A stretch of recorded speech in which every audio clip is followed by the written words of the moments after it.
Between the hustle and bustle of Klal Yisrael preparing to entering the promised land, from getting trained on the details of karbunas, some unfinished battles to fight, there's this small parsha of Nedurim. And the question is, why is it relevant right here? There are a few interesting details in the parsha of Nedurim.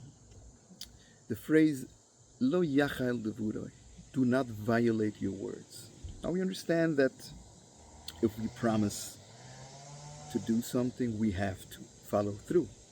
But violating words, that's a different category. That is stripping a word out of its meaning. That is using a word in the wrong context to manipulate others into believing that that is what I mean. And on the end of the parsha, there's an interesting way how the Torah expresses a particular case. Now we know that a husband has the power to be meifer, to annul his wife's nedurim, his wife's pledges. But that's only right away. He cannot do it after a certain amount of time has passed. And here's this husband who listens. He knows that his wife pledged a particular neder, and he says nothing.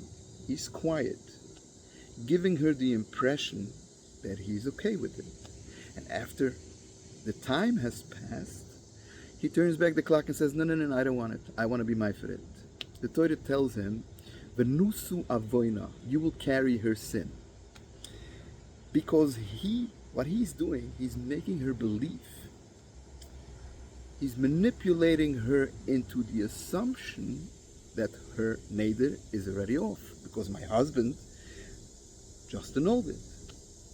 Little does she know that the time has passed. And although you can argue that she may have known better, but him, for doing so,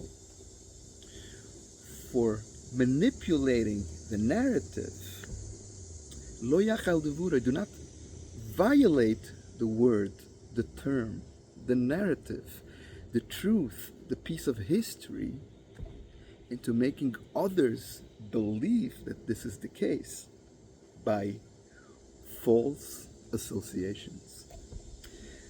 Why is it relevant when Klal Yisrael is fighting their battles with their enemies?